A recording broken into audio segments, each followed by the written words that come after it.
এরা হচ্ছে মোহাম্মদ বেনজির রিজভী, মোহাম্মদ জাহাঙ্গীর আলম এবং আব্দুল বাতেন মিঠুন, নাজিম পাবলিকেশনস। ওনাদের যে বইটা আছে সেটা থেকে আমি আপনাদের পড়াচ্ছি। আসেন আমরা শুরু করি আমাদের পড়াশোনা। আশা করি আপনারা বুঝতে পারবেন। আমরা প্রথমে চলে যাচ্ছি আমাদের চ্যাপ্টার 1 এ। চ্যাপ্টার 1 হচ্ছে a framework for business analysis and valuation using financial statements. প্রথমে আমরা পড়ব কনসেপ্ট অফ বিজনেস। বিজনেস কাকে বলে? A business is defined as an organization or enterprising entity engaged in commercial, industrial, or professional activity. The term business also refers to the organized efforts and activities of individuals to produce and sell goods and services for profit. অর্থাৎ আমরা যদি এক কথায় বলতে চাই তাহলে ব্যবসা বলতে বুঝি কোনো ব্যক্তি অথবা প্রতিষ্ঠান যখন কোনো দ্রব্য বা সেবা মুনাফা লাভের প্রত্যাশায় উৎপাদন করে এবং বিক্রি করে সেটাকে বলা হয় বিজনেস। এরপর আমরা চলে আসি আমাদের দ্বিতীয় টপিকে। আমাদের দ্বিতীয় টপিকটা হচ্ছে fundamental elements and functions of business. Fundamental elements এবং ফাংশন অফ বিজনেসে আমরা 12টা পয়েন্ট দেখতে পাচ্ছি। প্রথমটা হচ্ছে অর্গানাইজেশন স্ট্রাকচার। অর্গানাইজেশন স্ট্রাকচার হচ্ছে প্রত্যেকটা ব্যবসায়েরই একটা কাঠামো থাকে। এটা হতে পারে এক মালিকানা ব্যবসা, হতে পারে অংশীদারি ব্যবসা, অর্থাৎ প্রত্যেকটা ব্যবসার একটা মৌলিক উপাদান হচ্ছে সেই ব্যবসাটা কি ধরনের, তার স্ট্রাকচারটা কি ধরনের সেটা প্রথমে ঠিক করা। 2 নাম্বার হচ্ছে প্ল্যানিং। প্ল্যানিং মানে পরিকল্পনা। পরিকল্পনার মাধ্যমে একজন ব্যবসায়ী তার স্ট্র্যাটেজি কি হবে, তার টার্গেট কি হবে, এগুলো সে সবকিছু ঠিক করবে। 3 নাম্বার হচ্ছে ক্যাপিটাল ফরমেশন। ক্যাপিটাল ফরমেশন বা মূলধন গঠনের মাধ্যমে মূলধন গঠন। এ পর্যায়ে এসে সে চিন্তা করবে যে তার কত অর্থের প্রয়োজন বা সে তার মূলধনটা কিভাবে গঠন করবে, কোন কোন সোর্স ইউজ করে সে ক্যাপিটালটা বা মূলধন গঠন করবে। 4 নাম্বার হচ্ছে প্রোডাকশন এন্ড ক্রিয়েটিং ইউটিলিটি। সে সেই ধরনের প্রোডাক্ট উৎপাদন করবে যে ধরনের প্রোডাক্টের চাহিদা আছে মার্কেটে। 5 নাম্বার হচ্ছে লিগ্যালিটি। অবশ্যই তাকে ব্যবসা করতে হবে বা ব্যবসার অন্যতম একটা উপাদান হচ্ছে বৈধ ব্যবসা করতে হবে। যে কোনো ভাবে মুনাফা অর্জনকেই আমরা ব্যবসা বলতে পারবো না। অবশ্যই যে মুনাফাটা অর্জিত হবে সেটাকে সৎভাবে অর্জন করতে হবে এবং সেটাকেই ব্যবসা বলা যাবে। এজন্যই বলা হচ্ছে লিগ্যালিটি হচ্ছে ব্যবসায়ের একটা উপাদান। 6 নাম্বার হচ্ছে পারচেজ। উৎপাদনকারী যখন পণ্য উৎপাদন করবে তখন ওনাকে কি করতে হবে, ওনাকে ইনপুট গুলো, প্রোডাক্ট প্রডিউস করার ইনপুট গুলো পারচেজ বা ক্রয় করতে হবে। 7 নম্বর আমরা দেখতে পাচ্ছি সেটা হচ্ছে সেলস। সে পণ্য উৎপাদন করে বিক্রি করার মাধ্যমে মুনাফাটা অর্জন করতে পারবে এবং এই জন্যই বলা হচ্ছে সেলস হচ্ছে বিজনেসের একটা ফান্ডামেন্টাল এলিমেন্ট। 8 নাম্বার হচ্ছে পারপাস অফ আর্নিং প্রফিট। ব্যবসা করতে গেলে অবশ্যই সেটার একটা উদ্দেশ্য থাকবে, সেই উদ্দেশ্যটা হচ্ছে সে মুনাফা অর্জন করবে। 9 নম্বর দেখতে পাচ্ছি আমরা রিস্ক। রিস্ক মানে হচ্ছে ঝুঁকি, অর্থাৎ তাকে সে যে একজন বিজনেসম্যান সে যে ব্যবসা করতে যাবে তার অবশ্যই মাথায় থাকতে হবে ব্যবসার সাথে সাথে কিছু রিস্ক থাকবে। আবার সে যদি অনেক বেশি ঝুঁকি নেয় তাহলে তার আয়ের হারটাও অনেক বেশি বেড়ে যাবে। আবার সে যদি কম রিস্ক নিতে চায় তখন তার আয়ের হারটা কমে যাবে। 10 নম্বর হচ্ছে মার্কেট রিসার্চ। ব্যবসা বাজার গবেষণা। বাজার গবেষণার মাধ্যমে একজন ব্যবসায়ী নতুন নতুন পণ্য, নতুন নতুন সেবা উৎপাদন করতে পারে। 11 নাম্বার হচ্ছে অ্যাডভার্টাইজমেন্ট এন্ড পাবলিসিটি। অ্যাডভার্টাইজমেন্ট মানে হচ্ছে বিজ্ঞাপন। বিজ্ঞাপন এবং প্রচারণার মাধ্যমে একজন ব্যবসায়ী জানাতে পারে সে কি ধরনের দ্রব্য উৎপাদন করছে এবং কি ধরনের সেবা সে সমাজে বা ভোক্তাদেরকে দিতে পারবে। 12 নাম্বার হচ্ছে ম্যান পাওয়ার, কর্মসংস্থান। একজন ব্যবসায়ী সমাজের উপকারের জন্য বা নিজের দ্রব্য উৎপাদন করার জন্য বা নিজের কাজ করবার জন্য কর্মসংস্থানের সুযোগ তৈরি করে দিবে। এটা হচ্ছে ফাংশনস অফ বিজনেসের অন্তর্ভুক্ত। তাহলে এর মধ্য দিয়ে শেষ হয়ে গেল আমাদের fundamental elements and functions of business. আমরা এখন আমাদের নেক্সট টপিকে চলে যাচ্ছি। আমাদের নেক্সট টপিকটা হচ্ছে কনসেপ্ট অফ ভ্যালুয়েশন। ভ্যালুয়েশন বা মূল্যায়ন কি? এটা সাধারণত আমরা সিকিউরিটি বা কোনো একটা অ্যাসেটের প্রাইস নির্ণয়ের জন্য ভ্যালুয়েশনটা করে থাকি। দেখেন কি লেখা আছে, valuation is the analytical process of determining the current or projected worth of an asset or a company. It is the process that links risk and return to determine the worth of an asset. অর্থাৎ একটা সম্পত্তি ঝুঁকি কত এবং সেখান থেকে আয় কেমন হবে সেটার মূল্য বের করাটাই হচ্ছে valuation. Basic elements of valuation, ভ্যালুয়েশনের তিনটা বেসিক এলিমেন্টস বা উপাদান আছে। প্রথমটা হচ্ছে the expected future cash flows, দুই নাম্বারটা হচ্ছে timing of the cash flows, তিন নাম্বারটা হচ্ছে uncertainty of return.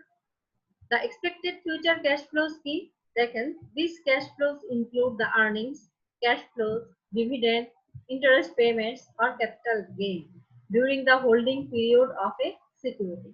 দুই নাম্বারটা আমরা দেখতে পাচ্ছি ভ্যালুয়েশনের basic element timing of the cash flows. শুধুমাত্র আমরা বিনিয়োগ করলে সেখান থেকে ডিভিডেন্ড পাবো, নগদ প্রবাহ আসবে, ইন্টারেস্ট আসবে, সেগুলো চিন্তা করলেই হবে না। সেই আর্নিংস গুলো কখন আসবে সেটাও একটা গুরুত্বপূর্ণ ভূমিকা রাখে অ্যাসেট ভ্যালুয়েশনের জন্য। দেখেন, investors hold security for a certain period of time and consider timing of the cash flows for valuation. তারপরে হচ্ছে দেখেন তিন নাম্বারটা হচ্ছে uncertainty of return. The future cash flows must be adjusted by an appropriate required rate to calculate the present value of any security. আমরা যখন কোনো একটা সিকিউরিটি মূল্যায়ন করব বা কোনো একটা অ্যাসেটের মূল্যায়ন করব, অবশ্যই সেটার থেকে যে রিটার্ন বা বিনিয়োগ করে সেখান থেকে যে রিটার্নটা আসবে সেটাকে আমাদের একটা ডিসকাউন্ট রেট দিয়ে সেটাকে আমাদের প্রেজেন্ট ভ্যালুতে কনভার্ট করে সিদ্ধান্তটা নিতে হয়। এরপরে আমরা চলে আসছি যে classification of valuation. Classification of ভ্যালুয়েশনে কিছু ভ্যালু আছে, সেগুলো কি সেগুলো সম্পর্কে এখন আমরা জানবো। যেমন প্রথমটা হচ্ছে দেখেন book value.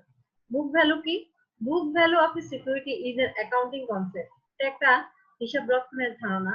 The book value of an equity share is equal to the net worth of the firm divided by the number of equity shares. অর্থাৎ একটা ফার্মের নেট মূল্য কত সেটাকে যখন আমি নাম্বার অফ ইকুইটি শেয়ার দিয়ে ভাগ দিব তখন আমি সেই শেয়ারের বুক ভ্যালুটা পেয়ে যাব। Where the net worth is equal to equity capital plus free reserves. দুই নম্বর ক্লাসিফিকেশন অফ ভ্যালুয়েশনের দুই নম্বর আইটেমটা হচ্ছে লিকুইডেশন ভ্যালু। লিকুইডেশন ভ্যালু হচ্ছে দেখেন, যখন একটা কোম্পানি অবসায়নের সময় সে তার সম্পত্তির যে মূল্যায়ন করা হবে সেটাকে বলা হয় liquidation value. If the assets are valued at their breakdown value in the market and take net fixed assets plus current assets minus current liabilities, as if the company is liquidated, then divide this by the number of shares. The resultant value is the liquidating value per share. অর্থাৎ আমি যেটা আপনাদের আগে বলেছি সেটাই। তিন number হচ্ছে দেখেন face value. The price of common stock at which it is issued is called face value. For stocks, the face value is the original cost of the stock as listed on the certificate. অর্থাৎ সার্টিফিকেটে যে মূল্যটা লেখা থাকবে, share সার্টিফিকেটে যে মূল্যটা লেখা থাকবে সেটাকে বলা হচ্ছে ফেস ভ্যালু। ফর বন্ডস, বন্ডের ক্ষেত্রে সেটা কি? It is the amount paid to the holder at maturity. অর্থাৎ মেয়াদ শেষে যে অ্যামাউন্টটা বন্ড হোল্ডারকে পরিশোধ করা হয় সেটা হচ্ছে ফেস ভ্যালু। চার নম্বরটা দেখেন ইন্ট্রিনসিক ভ্যালু। Intrinsic value কি দেখেন, intrinsic price is the true value of the share which depends on its earning capacity and its true worth. According to the fundamentalist approach to security valuation, the value of the security must be equal to the discounted value of the future income stream. অর্থাৎ কোনো সম্পত্তির মূল্যায়ন করার সময় যখন ঝুঁকি, আয় এগুলো বিবেচনা করে যখন সম্পত্তির যে মূল্যটা পাওয়া যাবে, বর্তমান যে মানে রিয়েল যে ভ্যালুটা পাওয়া যাবে সেটাকে বলা হচ্ছে ইন্ট্রিনসিক ভ্যালু। 5 নাম্বার দেখেন market value. The current price or value at which the security is traded in the market is called market value. অর্থাৎ মার্কেট মার্কেটে বা বাজারে সেই সিকিউরিটিটা বা সেই সম্পত্তি যে মূল্যে সেটা কেনা বেচা করা হচ্ছে, ট্রেড হচ্ছে, সেটাকে বলা হচ্ছে market value. The market forces such as demand and supply and the related variables determine the market value. আমরা এরপরে পরের টপিকটাতে চলে আসি। আমাদের পরের টপিকটা হচ্ছে corporate financial reporting. Corporate financial reporting কি আমরা দেখতে পাচ্ছি, corporate financial reporting is the system of making corporate financial report. অর্থাৎ এটা একটা কর্পোরেট আর্থিক প্রতিবেদন তৈরি করার একটা প্রক্রিয়া। দিস কর্পোরেট ফাইন্যান্সিয়াল রিপোর্টস আর ইনকাম স্টেটমেন্ট। আমরা কর্পোরেট ফাইন্যান্সিয়াল রিপোর্টের মধ্যে দেখতে পাই, সেগুলো হচ্ছে আয় বিবরণী, বৃত্তপত্র, নগদ প্রবাহ বিবরণী, statement of return earnings and financial policies explanation. আমাদের পরের টপিকটা হচ্ছে feature or nature or objectives of financial reporting. আমরা যে ফাইন্যান্সিয়াল রিপোর্টিং গুলো করছি, কেন করছি, সেটার উদ্দেশ্যটা কি, বৈশিষ্ট্যটা কি এবং সেটার প্রকৃতিটা কি, দেখেন এখানে আমরা সেগুলো আলোচনা করেছি। Providing information to the management of an organization which is used for the purpose of planning, analysis, benchmarking and decision making. অর্থাৎ মূল উদ্দেশ্যটা হচ্ছে আমরা এই যে ফাইন্যান্সিয়াল স্টেটমেন্ট গুলো যে করছি বা রিপোর্টিং গুলো যে করছি, সেটা হচ্ছে ম্যানেজমেন্টকে তথ্য দেয় এবং তারা ম্যানেজমেন্ট এই তথ্যগুলো প্ল্যানিং এর জন্য, অ্যানালিসিস এর জন্য এবং ডিসিশন মেকিং এর জন্য তারা এই তথ্যগুলো ব্যবহার করে থাকে। প্রোভাইডিং ইনফরমেশন টু ইনভেস্টরস, যারা বিনিয়োগকারী আছে, প্রমোটর যারা আছে, যাদের কাছ থেকে যারা ঋণ সরবরাহ করে, তাদের কাছে এই ফাইন্যান্সিয়াল রিপোর্টিং গুলো খুবই গুরুত্বপূর্ণ। 3 নাম্বারটা দেখেন, providing information to share holders and public. যারা শেয়ার হোল্ডার আছে, কোম্পানির যারা মালিক আছে, তাদের কাছেও এই ফাইন্যান্সিয়াল রিপোর্টিংটা খুব গুরুত্বপূর্ণ, কারণ তারা এই ফাইন্যান্সিয়াল রিপোর্টিং এর মাধ্যমে তারা জানতে পারে তারা যেখানে শেয়ার কিনেছে, যে কোম্পানি শেয়ার কিনেছে, সেই কোম্পানির প্রকৃত আর্থিক অবস্থাটা কেমন। 4 নাম্বার দেখেন, providing information about the economic resource of an organisation. একটা অর্গানাইজেশনের অর্থনৈতিক যে উৎসগুলো আছে, যে রিসোর্স গুলো আছে, সেগুলো সম্পর্কেও আমরা ফাইন্যান্সিয়াল রিপোর্টিং এর মাধ্যমে জানতে পারি। 5 নাম্বার দেখেন, providing information as to how an organisation is procuring and using various resources. এবং ফাইন্যান্সিয়াল স্টেটমেন্ট গুলো দেখলে খুব সহজেই বোঝা যায় যে এই প্রতিষ্ঠানটা তাদের রিসোর্স গুলো কতটা দক্ষতার সাথে ইউজ করতে পেরেছে। 6 নাম্বারটা দেখেন, providing information to various stakeholders regarding performance management of an organization as to how diligently and ethically they are discharging their fiduciary duties and responsibilities. এখানে অর্গানাইজেশনের সাথে যে সম্পৃক্ত বিভিন্ন পক্ষ সমূহ আছে, তারা জানতে পারে যে ম্যানেজমেন্ট, একটা অর্গানাইজেশনের ম্যানেজমেন্ট তারা কেমন পারফর্ম করেছে, কতটুকু দায়িত্ব এবং তাদের অর্পিত যে দায়িত্বগুলো ছিল তারা কতটুকু সেটা পালন করতে পেরেছে। 7 নম্বর দেখা যাচ্ছে, providing information to the statutory auditors which in turn facilitates audit. অর্থাৎ যারা অডিটিং এর কাজে সম্পৃক্ত, তারা তাদের তথ্যগুলো ফাইন্যান্সিয়াল রিপোর্টিং এর মাধ্যমে পেয়ে থাকে।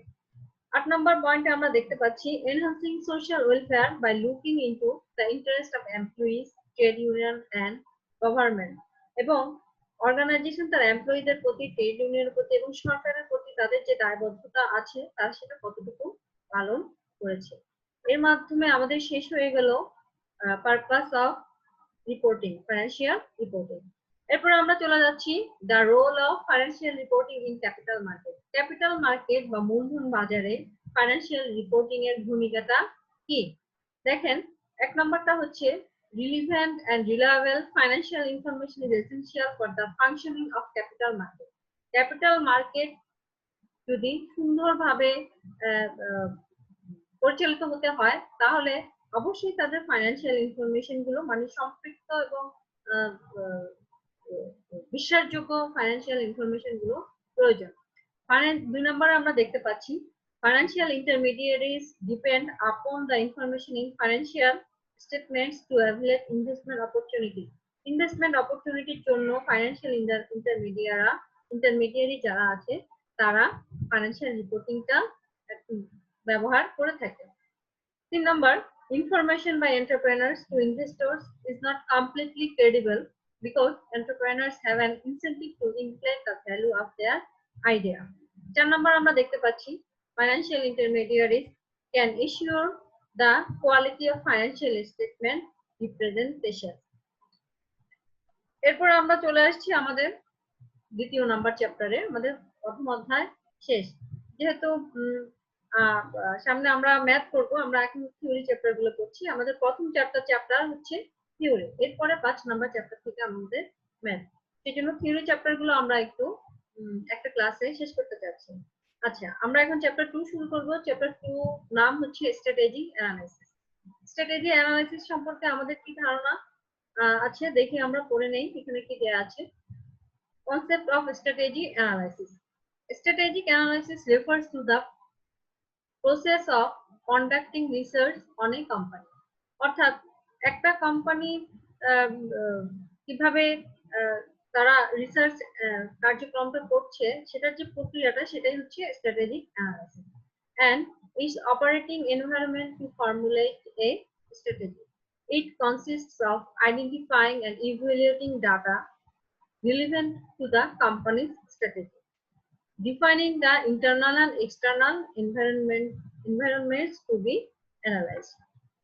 এখন আমরা চলে আসছি যে degree of actual and potential competition, অর্থাৎ প্রকৃত এবং সম্ভাব্য প্রতিযোগিতার মাত্রা। এটা দেখেন, এটা আমরা দেখতে পাচ্ছি এখানে একটা গ্রাফ দেয়া আছে। Industry structure and profitability. Industry এবং ফার্মের পার্থক্য আপনারা জানেন, আমি ধরে নিচ্ছি, তারপর আবার একটু বলছি। ইন্ডাস্ট্রি হচ্ছে পুরো গার্মেন্টস এর ইন্ডাস্ট্রিতে যতগুলো, একটা উদাহরণ দিয়ে বলছি, পুরো গার্মেন্টস ইন্ডাস্ট্রিতে যতগুলো ফার্ম পৃথক পৃথক ভাবে আছে তাদের সবগুলোকে একত্রে সম্মিলিত ভাবে বলা হয় গার্মেন্টস ইন্ডাস্ট্রি। এবং একটা ফার্ম হচ্ছে একটা ইন্ডিভিজুয়াল বা পৃথক একটা ফার্ম যে গার্মেন্টস ইন্ডাস্ট্রির একটা অংশ। এখন দেখেন ইন্ডাস্ট্রি প্রফিটেবিলিটি কিসের উপর ডিপেন্ড করছে বা degree of actual and potential কম্পিটিশনে কি কি ফ্যাক্টর আছে। আমরা দেখতে পাচ্ছি এখানে 3টা ফ্যাক্টর আছে। রাইভালরি অ্যামাং এক্সিস্টিং ফার্মস, অর্থাৎ এক্সিস্টিং বা যতগুলো ফার্ম আছে তাদের যে মধ্যকার যে প্রতিযোগিতা। 2 নাম্বারটা দেখতে পাচ্ছি থ্রেট অফ নিউ এন্ট্রান্টস, নতুন নতুন কোনো ফার্ম যদি ইন্ডাস্ট্রিতে এন্ট্রি করে তাদের তাদের সম্পর্কে যে তারা যে নতুন কোনো সুযোগ নিয়ে আসছে কিনা সেটার একটা থ্রেট থাকে, বা নতুন কোনো প্রোডাক্ট নিয়ে আসছে কিনা সেটার একটা থ্রেট থাকে। এবং 3 নাম্বার ফ্যাক্টরটা দেখি থ্রেট অফ সাবস্টিটিউট প্রোডাক্টস। আরেকটা থ্রেট আমরা দেখতে পাচ্ছি, সেটা হচ্ছে যে আমি যে প্রোডাক্টটা প্রডিউস করছি এই প্রোডাক্টের সাবস্টিটিউট মানে পরিপূরক কোনো অন্য একটা দ্রব্য মার্কেটে আসার বা ইন্ডাস্ট্রিতে আসার একটা সম্ভাবনা থাকে, সেটাও আমার জন্য একটা challenge.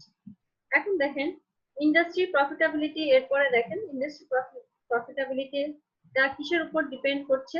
Bargaining power in input and output market, অর্থাৎ ইনপুট এবং আউটপুট মার্কেটে আমি ইন্ডাস্ট্রির বার্গেনিং পাওয়ার কতটুকু। এখানে আমরা জানি যে যদি এক মালিকানা হয়ে থাকে তাহলে সেখানে দর কষাকষির কোনো সুযোগ থাকে না।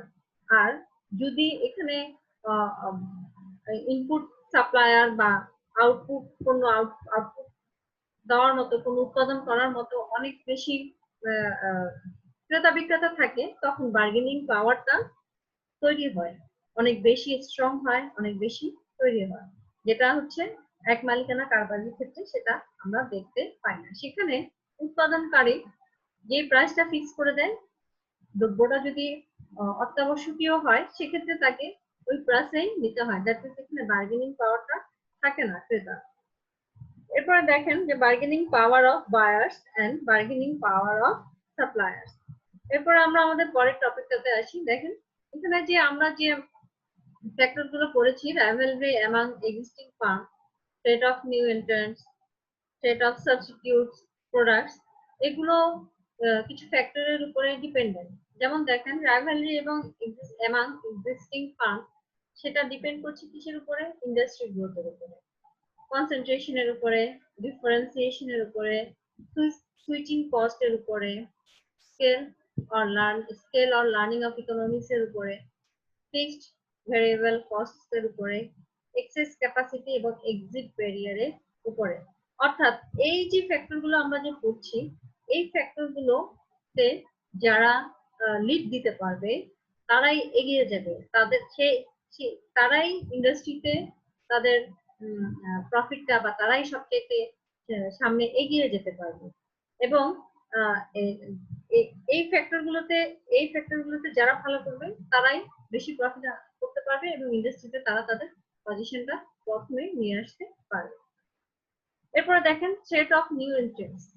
থ্রেট অফ নিউ এন্ট্রেন্স এর বিষয়, থ্রেট অফ নিউ এন্ট্রেন্স এর ক্ষেত্রে কোন ফ্যাক্টর গুলো আমরা কনসিডার করছি দেখেন। Scale economics, scale of economics. Scale of economic বিষয়টা আমি আপনাদের একটু বুঝিয়ে বলি। এটা একটা ইকোনমিক্স এর টার্ম। স্কেল অফ ইকোনমি বলছে যদি আমার উৎপাদনের পরিমাণ বেড়ে যায়, নাম্বার অফ উৎপাদনের সংখ্যা যদি বেড়ে যায়, তাহলে পার ইউনিট ফিক্সড কস্ট কমে যায় এবং এতে করে প্রোডাক্টের কস্টিং প্রাইসটা, টোটাল প্রাইসটা কমে আসে। কিন্তু যদি এমন হয় যে আমার উৎপাদনের পরিমাণ কম থাকে, তখন পার ইউনিট ফিক্সড কস্টটা বেড়ে যায় এবং প্রোডাক্টের প্রোডাকশন কস্টটা অনেক বেড়ে যায়। ইকোনমি অফ স্কেলের সুবিধাটা যারা নিতে পারবে তারাই ইন্ডাস্ট্রিতে সামনে এগিয়ে থাকবে, তারাই মার্কেটে ভালোভাবে কম্পিটিশনে মানে কম্পিট করতে পারবে মার্কেটে। এরপরে দেখেন first mover advantage, distribution access, relationships, legal barriers, threat of substitutes products. অর্থাৎ দেখেন যে সাবস্টিটিউট প্রোডাক্টটাও একটা খুবই গুরুত্বপূর্ণ ভূমিকা রাখে যে সম্ভাব্য অ্যাকচুয়াল এবং পটেনশিয়াল কম্পিটিশনের ক্ষেত্রে। আমি যে প্রোডাক্টটা মার্কেটে দিচ্ছি সেটা সাবস্টিটিউট যদি আরো একই মানের আরো প্রোডাক্ট বাজারে চলে আসে এবং প্রাইস যদি সেটা থেকে কম হয়, স্বাভাবিকভাবেই আমার ক্রেতারা বা ভোক্তারা সাবস্টিটিউট প্রোডাক্টের দিকেই ঝুঁকবে। দেখেন এখানে কি আছে আমরা দেখতে পাচ্ছি, relative price and performance, buyers willingness to switch. এরপরে দেখেন bargaining power and input and output মার্কেটে আমরা দেখতে পাচ্ছি বার্গেনিং পাওয়ার অফ বায়ারের কি কি ফ্যাক্টর দেখা যাচ্ছে, সুইচিং কস্ট দেখা যাচ্ছে, ডিফারেন্সিয়েশন দেখা যাচ্ছে, importance of product for cost and quality, number of buyers, volume per buyer. এই ফ্যাক্টর গুলোর উপরে বায়ারের বার্গেনিং পাওয়ারটা ডিপেন্ড করছে। বার্গেনিং পাওয়ার অফ সাপ্লায়ার আমরা কি দেখতে পাচ্ছি, switching cost, differentiation, importance of product for cost and quality, number of suppliers and volume of suppliers. এরপর আমরা আমাদের পরের টপিকটাতে চলে যাই।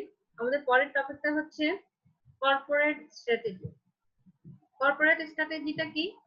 কর্পোরেট স্ট্র্যাটেজি হচ্ছে বা কর্পোরেট কৌশল হচ্ছে একটা way. Corporate strategy is the way a company creates value through the configuration and coordination of its multi-market activities. The definition আমরা এই যে আমরা ডেফিনেশনটা পড়লাম, এই ডেফিনেশনের আমরা তিনটা অ্যাসপেক্ট দেখতে পাচ্ছি। একটা হচ্ছে ভ্যালু ক্রিয়েশন, ঠিক আছে, the generation of superior financial performance from multi-market activities that create corporate advantages. অর্থাৎ কর্পোরেট স্ট্র্যাটেজির মূল টার্গেট থাকবে তিনটা। একটা হচ্ছে ভ্যালু ক্রিয়েট করতে হবে মার্কেটে। 2 নাম্বার দেখেন কনফিগারেশন। কনফিগারেশন হচ্ছে আপেক্ষিক অবস্থান, the multi market scope of the corporation, অর্থাৎ product market diversification, geographic focus and vertical boundaries. এগুলোর দ্বারা কনফিগারেশন বা আমার আপেক্ষিক অবস্থানটা আমরা একটা কর্পোরেশন ভালো করতে পারে। অর্থাৎ তার প্রোডাক্ট ডাইভার্সিফিকেশন যত বেশি থাকবে তার অ্যাচিভমেন্টটা তত ভালো হবে। এরপরে দেখেন কোঅর্ডিনেশন বা সমন্বয়। the management of activities and businesses that lie within the corporate hierarchy. অর্থাৎ একটা অর্গানাইজেশনের বা কর্পোরেশনের মধ্যকার সকল কার্যক্রমগুলো যখন সমন্বয় করা হবে সুষ্ঠুভাবে, তখনই কর্পোরেট স্ট্র্যাটেজিটা ইফেক্টিভ হবে। এরপরে টপিকটা দেখেন, কম্পিটিটিভ স্ট্র্যাটেজি অ্যানালাইসিস, প্রতিযোগিতাপূর্ণ কৌশল আলোচনা। এখানে আমরা প্রতিযোগিতাপূর্ণ কৌশল আলোচনায় আমরা তিনটা ফ্যাক্টর পাচ্ছি, তিনটা উপাদান দেখতে পাচ্ছি। একটা হচ্ছে কস্ট লিডারশিপ, দুই নাম্বারটা হচ্ছে কস্ট লিডারশিপ মানে ব্যয় নেতৃত্ব, দুই নাম্বারটা হচ্ছে ডিফারেন্সিয়েশন পৃথকীকরণ, এবং তিন নাম্বার হচ্ছে ফোকাস। ফোকাস মানে হচ্ছে কেন্দ্রীয়করণ, কোনো কিছু সেন্টার, কোনো কিছুকে সেন্টার করে যখন কোনো কাজ করা হয় সেটা হচ্ছে ফোকাস। এই তিনটে স্ট্র্যাটেজির আলোচনায় আমরা দেখি কি দেয়া আছে। দেখেন, cost leadership strategy. Cost leadership স্ট্র্যাটেজিতে কি দেয়া আছে? Large businesses use cost leadership strategies. বড় অর্গানাইজেশন গুলো কস্ট লিডারশিপ স্ট্র্যাটেজি যেটা আছে, কৌশল যেটা আছে, ব্যয় নেতৃত্বের কৌশল, সেটা তারা ইউজ করে to achieve the lowest possible production. যেটা আমরা ইকোনমি অফ স্কেলে পড়েছি, স্বাভাবিকভাবে যার মূলধন বেশি থাকবে তার উৎপাদন বেশি থাকবে এবং সে ইকোনমি অফ স্কেলটা সে সুবিধাটা পাবে। অন্যদিকে যার ক্যাপিটাল কম সে এই সুবিধাটা ওরকম রিলেটিভলি পাবে না, অর্থাৎ তার প্রোডাকশন কস্টটা যদি ওইভাবে না বাড়ে তাহলে তার প্রোডাকশনটা বেড়ে যাবে এবং সে কস্ট লিডারশিপের ক্ষেত্রে সে সামনের দিকে এগিয়ে যেতে পারবে না। দেখেন এখানে যেটা বলেছে, কস্ট লিডারশিপ স্ট্র্যাটেজির ক্ষেত্রে যেটা করতে হবে সেটা হচ্ছে যে আমার প্রোডাকশন কস্টটা অনেক বেশি কমিয়ে ফেলতে হবে এবং ডিস্ট্রিবিউশন কস্ট যেটা মার্কেটিং করে যেটা আমরা মানে এন্ড ইউজার পর্যন্ত যেতে আমাদের যে কস্টটা হয়, প্রোডাকশন কস্ট এবং ডিস্ট্রিবিউশন কস্টটা ইকোনমি অফ স্কেলের মাধ্যমে কি করতে হবে? কমাতে হবে। এবং এটা যখন কমাতে পারবে, যে কোম্পানি বা যে কর্পোরেশনটা কমাতে পারবে, সেই লিডারশিপের যেই নেতৃত্ব দিবে। Firms that pursue cost leadership strategies tend to have strengths in purchasing, manufacturing and distribution, which help them manage their costs. অর্থাৎ যে অর্গানাইজেশনটা কস্ট লিডারশিপটা গ্রহণ করতে পারবে, কস্ট লিডারশিপ স্ট্র্যাটেজিটা যে অর্গানাইজেশনের খুব বেশি শক্তিশালী, তারা এটার সুবিধাটা পণ্যদ্রব্য পারচেজিং এর ক্ষেত্রেও করতে পারবে, উৎপাদনের ক্ষেত্রেও করতে পারবে, প্রোডাক্ট ডিস্ট্রিবিউশনের ক্ষেত্রেও করতে পারবে। এবং সবকিছুতে যে যখন কস্ট লিডারশিপের বেনিফিটটা পাবে, মানে কস্টটা যখন কমিয়ে আনতে পারবে, স্বাভাবিকভাবেই সে তার প্রোডাকশন কস্টটা কি করতে পারবে? কমাতে পারবে। কম্পিটিটিভ স্ট্র্যাটেজি অ্যানালাইসিসে আমরা এখন দেখতে পাচ্ছি 2 নম্বর স্ট্র্যাটেজিটা হচ্ছে ডিফারেন্সিয়েশন স্ট্র্যাটেজি। ডিফারেন্সিয়েশন স্ট্র্যাটেজিটা কি? দেখেন, companies using differentiation strategies target quality and value seeking customers with premium offerings and strong brand equity. These competitors cannot offer what they offer. Companies using differentiation strategies target quality and value seeking customers with premium offerings and strong brand equity. Their competitors cannot offer what they offer. অর্থাৎ differentiation পৃথকীকরণের ক্ষেত্রে যেটা দিতে হবে সেটা হচ্ছে যে আমি এমন সব প্রোডাক্টের বৈচিত্র্যপূর্ণ প্রোডাক্ট আনবো বা বৈচিত্র্যপূর্ণ কৌশল বহন করব, যেটাতে আমার কম্পিটিটররা এবং আমি এমন ধরনের অফার করব যাতে এমন হয় মার্কেটে যে সেটা আমি প্রথম অফার করছি এবং আমি সেখান থেকে একটা অ্যাডভান্টেজ নিতে পারছি। 3 নাম্বারটা হচ্ছে ফোকাস স্ট্র্যাটেজি। ফোকাস স্ট্র্যাটেজিতে আমরা দেখতে পাচ্ছি some businesses choose to focus on one or more narrow market segments to protect themselves from competition. কিছু বিজনেসম্যানদের দেখা যাচ্ছে যে তারা মার্কেট সেগমেন্টেশন বা বাজার পৃথকীকরণের ক্ষেত্রে তারা ন্যারো মার্কেটে যাচ্ছে, মানে কম্পিটিশন থেকে তাদেরকে বাঁচানোর জন্য। ফোকাস স্ট্র্যাটেজিতে থাকতে হবে যে ফোকাস স্ট্র্যাটেজি তাদের থাকবে যে তারা তাদের মার্কেট সেগমেন্টেশনটা তারা কি করবে, মার্কেট সেগমেন্টেশনটা তারা বা বাজার বিভক্তিকরণের উপরে তারা ফোকাস করবে, সেন্টার করবে। এবং এইটা করলে তাদের যেটা হয়, তারা তাদের লিমিটেড রিসোর্স নিয়ে তারা তাদের কম্পিটিশনটা করতে পারবে।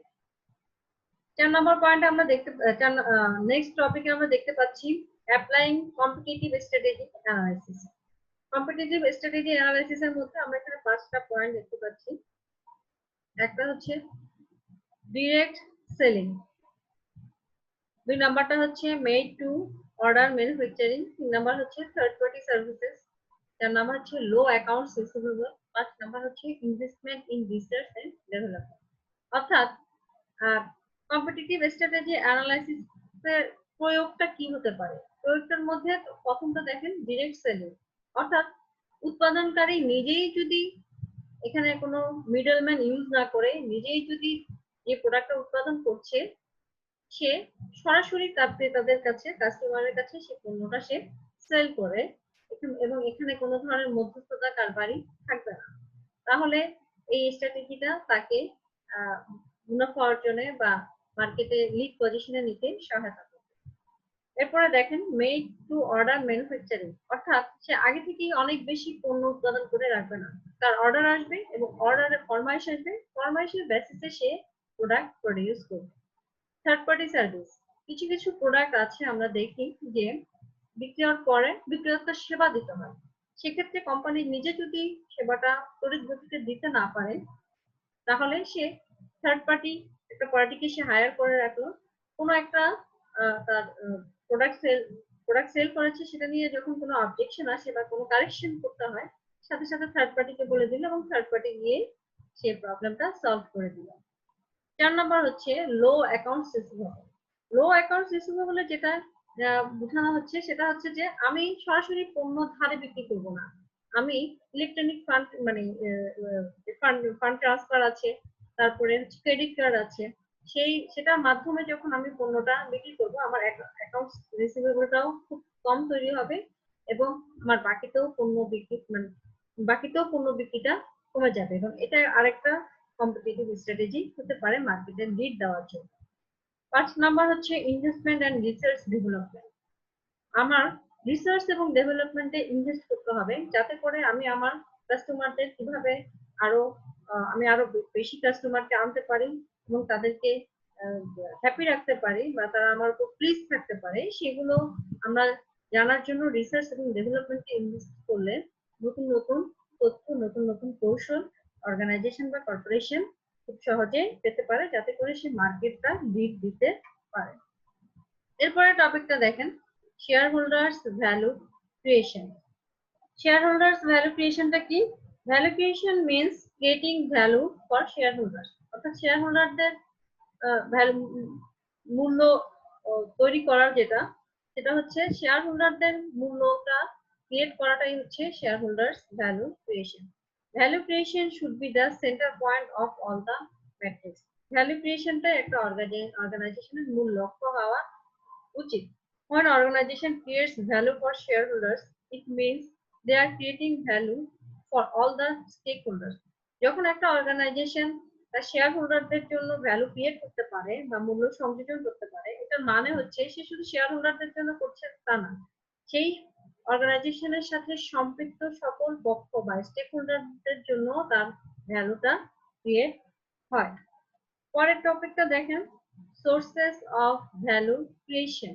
আমরা এই ভ্যালু ক্রিয়েশনের উৎসটা কি হতে পারে? ভ্যালু ক্রিয়েশনের উৎসকে আমরা প্রথমে 3টা ভাগে ভাগ করছি, 3টা ভাগ দেখতে পাচ্ছি। একটা হচ্ছে প্রোডাক্টিভিটি, একটা হচ্ছে অ্যাক্টিভিটি, একটা হচ্ছে প্রাইসেস। প্রোডাক্টিভিটির মধ্যে আমরা দেখতে পাচ্ছি যে ইমপ্রুভিং অপারেশনাল এফিসিয়েন্সি, আমার অপারেশনাল এফিসিয়েন্সি যেটা আছে, পরিচালনাগত দক্ষতা যেটা আছে সেটাকে ডেভেলপ করতে হবে, উন্নত করতে হবে।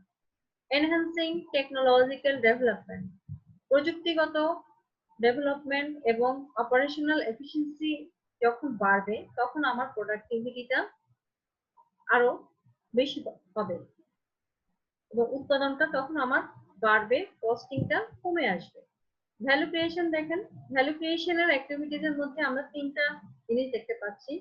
ইউটিলাইজিং স্কেল অফ ইকোনমিক্স, অর্থাৎ আমার নাম্বার অফ প্রোডাকশন বাড়বে যাতে করে পার ইউনিট প্রোডাকশন কস্টটা কমে আসে এবং এটা করলে আমার ভ্যালু ক্রিয়েশনটা ক্রিয়েট হবে। এরপর দেখেন improving product mix, product mix improving product mix করতে হলে আগে আমার জানতে হবে যে প্রোডাক্ট মিক্সটা কি। প্রোডাক্ট মিক্স হচ্ছে একটা অর্গানাইজেশন যখন একের অধিক পণ্য উৎপাদন করে যেটাকে বলা হচ্ছে প্রোডাক্ট মিক্স। এটার জন্য আমাদের খুব ভালো একটা উদাহরণ হতে পারে আড়ং।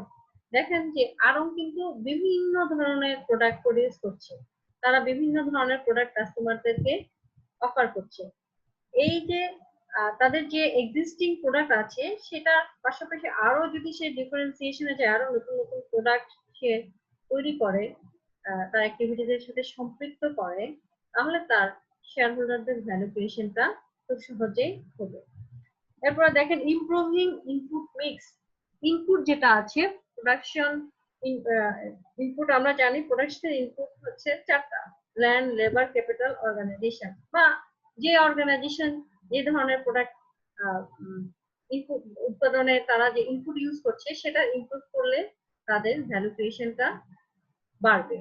এরপরে আসেন দেখেন আমরা দেখছি প্রাইসিং বা প্রাইসেস। প্রাইসিং এর ক্ষেত্রে যেটা করতে হবে আমাদের ইনপুট প্রাইসটা কমাতে হবে এবং আউটপুট প্রাইসটা, ইনপুট এবং আউটপুট প্রাইসিং এর যে ডিফারেন্সটা সেটা বাড়লেই কোম্পানি বা অর্গানাইজেশনের প্রফিট হবে এবং ভ্যালু ক্রিয়েশনটা সম্ভব হবে। এর মধ্যে দিয়ে আমাদের শেষ হয়ে গেল আজকের লেকচার। আমি আশা করছি আপনারা সবগুলো টপিক ভালোভাবে বুঝতে পেরেছেন এবং আপনাদের আর কোনো সমস্যা থাকবে না প্রথম এবং দ্বিতীয় অধ্যায়ের এই টপিকগুলো পড়লেই আমি আশা করছি আপনারা জাতীয় বিশ্ববিদ্যালয়ের পরীক্ষায় ভালো করতে পারবেন এবং খাতায় ভালোভাবে লিখতে পারবেন। ঠিক আছে, তাহলে আজকে এতটুকুই। আমাদের নেক্সট ক্লাসে বা পরবর্তী ক্লাসে আমাদের আবার দেখা হবে। তৃতীয় এবং চতুর্থ নাম্বার চ্যাপ্টার আমরা আলোচনা করব আমাদের সেকেন্ড ক্লাসে। ঠিক আছে, সবাই ভালো থাকুন, সুস্থ থাকুন, বাসায় থাকবেন। আল্লাহ হাফেজ।